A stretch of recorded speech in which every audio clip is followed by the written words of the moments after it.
Sabi mo, ikaw ay nagwi-withdraw ng, sa Malolos, Bulacan, Land Bank. Yes, Your Honor. Magkano wini-withdraw mo? Kasi, Your Honor, hindi na, halimbawa 457, kung ano lang po yung available that day, hati-hatiin po yun. Magkano nga yung isang transaksyon? 50 million? 10 million? 100 million? Cash. Wini-withdraw mo ng cash. Yes, Your Honor. Ano po may withdrawal po 457 457 million. Pumayag yung bank manager sa 457 million cash. Wala kayong cheque? Checking account ba yun? Cash po yun, Your Honor. Na-request ko po. Paano pumayag yung bank manager na i-release yung 457 million cash? Ano naman po, sa land bank naman po yun at, Your Honor. So land bank, bank manager. Yes. Also, Lilibeth Lim. Malolos Highway po. Andito pala. Is she from the land bank? Malolos branch. Ma'am, can you join us? So, may arrangement ba kayo, Sally, sa bangko para pumayag sila na may malaking transaksyon na gano'n na ilalabas? Hindi po, Please come forward, ma'am. Yun sa land bank. Your Honor, papaalam naman po ako sa kanila. Mawa na po, may withdrawal po akong ganon. So, hindi naman po agad-agad yun ibibigay.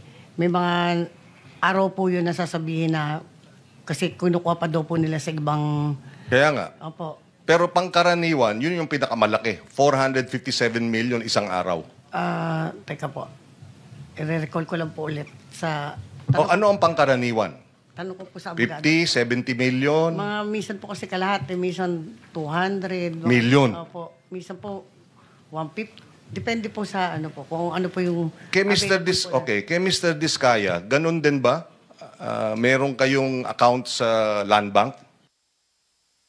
Yes, Your Honor, meron po.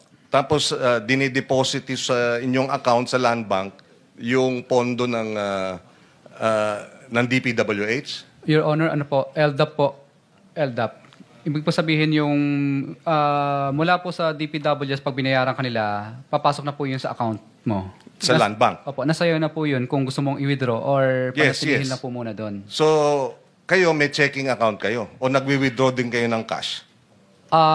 Pag kailangan pong bumili ng mga materyales na cash para po mas makamura, doon lang po kami nagwi-withdraw ng cash. Pero umaabot sa 100 billion din yung inyong account sa land bank? Tama ba yan? Depende po sa collection po na makukuha po Well, namin. yes or no? Umaabot ba ng billion ang accounts ninyo sa land bank dahil sa mga project ninyo? Hindi naman po kasi kadalasan po pinambibili din po ng materyales at saka pampasweldo. Pumapasok pa rin sa account ninyo. Yes po, Your Honor. So nagkakaroon ng reflection sa account ninyo yung pumapasok na billion-billion. Yes po, Okay, Your Honor. okay. We informed her that we need to source fund for that we cannot automatically Kaya have nga that 2 fund. days. Not only 2 days, it took for that particular No, account. this transaction was 2 days. Based on the, 2 araw to put together yung 457 million. Yes, Your Honor. So hindi kayo nagtaka? Bakit cash? Bakit 457 million? At bakit 2 araw? Your Honor, hindi po ako kasi magtataka or mag-iisip ng negative since the funding is coming from the government and the DPWH and knowing it's for the project. So, hindi po ako talaga nagtaka po. Hindi ba common sense lang na 200 million cash for the project? Paano? Meron bang nagbabayad ng cash? Ano yun? Di ba dapat cheque? Actually po, yung list of creditors is a passbook account. And yun po yung nire-report po nila. Then they have their The principle behind yung 500,000 suspicious transactions is because, suspicious transactions. Kumbaga, so hindi suspicious transaction yung kalahating billion, 2 araw nilabas? Cash? Your Honor, to be honest, kasi hindi ko po, I am not an engineer or you support every project, hindi ko po alam kung ano po yung project na yun or whatever since, it's a deposit account yung depositor na po talaga yung nakakaalam. It's hard. Well, anyway, as bank manager, it's hard to believe na hindi katakataka na sa loob ng 2 araw, yung pondo ng gobyerno pwedeng ilabas ng kalahating bilyong piso na basta-basta. Cash. Senator Kiko, tanungin ko lang kay Ms. Sally, sino nag-i-inform sa inyo na nakapasok na yung pera? Yung bangko o sina Bryce? Si Engineer Bryce po. Sasabihan ka na nandyan na, Yes. na-credit na sa account mo Yes yung po. 457 million. Yes po. Yes po. So, sino nagbibigay sa instruction na withdraw mo? Si Engineer Bryce po. Siya rin. Yes po, Your Honor. Siya rin na magbibigay instruction na dalhin mo. Yes, Your Honor. Thank you. Ma'am, did you file a suspicious transaction report before the AMLAC? Yes po, for that particular account. Can we request for a copy? Anyway, there is already a waiver. Mr. Chair, may I be recognized? Yes. Kindly introduce yourself. Muna. Rafael Yap po of Land Bank Philippines. Yeah. We must have. May we request that he be sworn? Do you swear or affirm to tell the truth, the whole truth, and nothing but the truth in this proceeding? I do. Please proceed.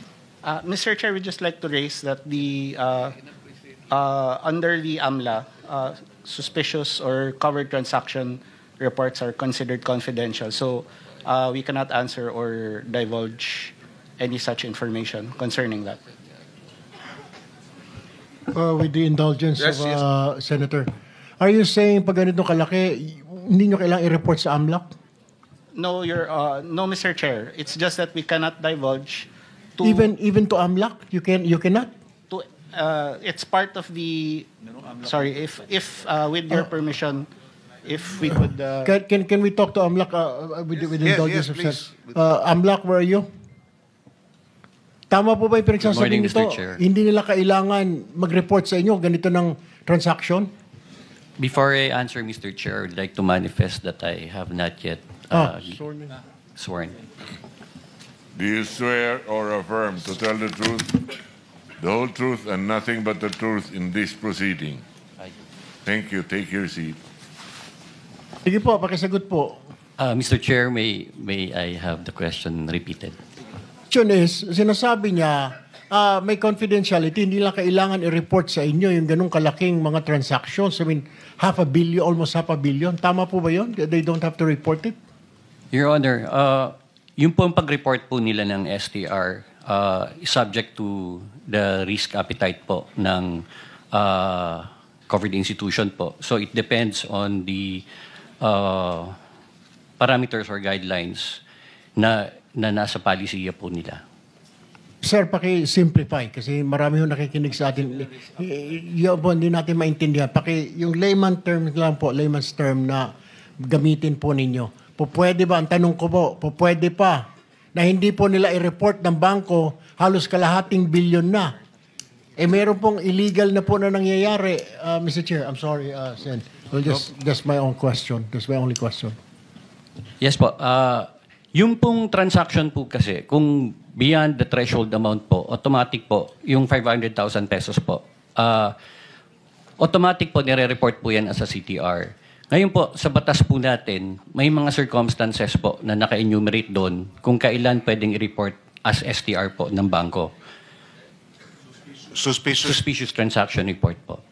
Okay. So, kung sa kanila pong discretion po, ang interpretation po nila is papasok po yung transaction, even if it's beyond the 500,000 pesos po, they can report that also as an STR. Oh, okay. So, okay lang, I can proceed? Yes.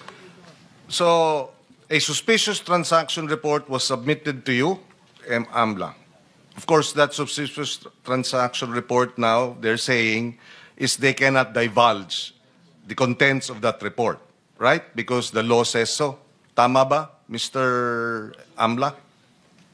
Mr. Chair, for us to be able to answer it specifically, may we ask for an executive session here? Okay, we will do that later. But anyway, because nga it's confidential.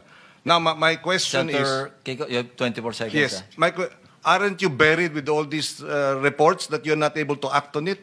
Assuming meron kayong basis to act, what do you do? 500 million, 2 days from a contractor, withdrew cash, galing sa DPWH, anong gagawin nyo? Wala.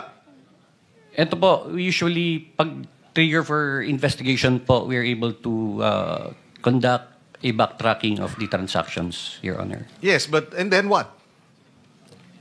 If it is related to an investigation of an unlawful activity, Your Honor, we make use of it as part of our case build-up. But you can't freeze it there and then. Hindi po, Mr. Chair. Chair, isang Thank you, interjection Senator, lang, Chair, Kiko. kung isa lang. So Yes. kulang ang batas. You're saying kulang ang ngipin ng anti-money laundering law in this regard? Just the last question. Because kung ganon, ayusin natin yung anti-money laundering law. Pagka may ganyang mga sitwasyon, dapat proactive yung bangko. Sila mismo tatawag sa inyo, hindi lang magpa-file ng report. May problema po rito, kayo na po ang gumawa ng aksyon. Di ba? If you're given that opportunity, would you avail of it, given that the law provides for that? Of course you would, right? Ma'am, DB... You may answer. Thank you very much, Senator Kiko. Your Honor, at Landmark, we have the authority, the department who's handling that particular transaction po.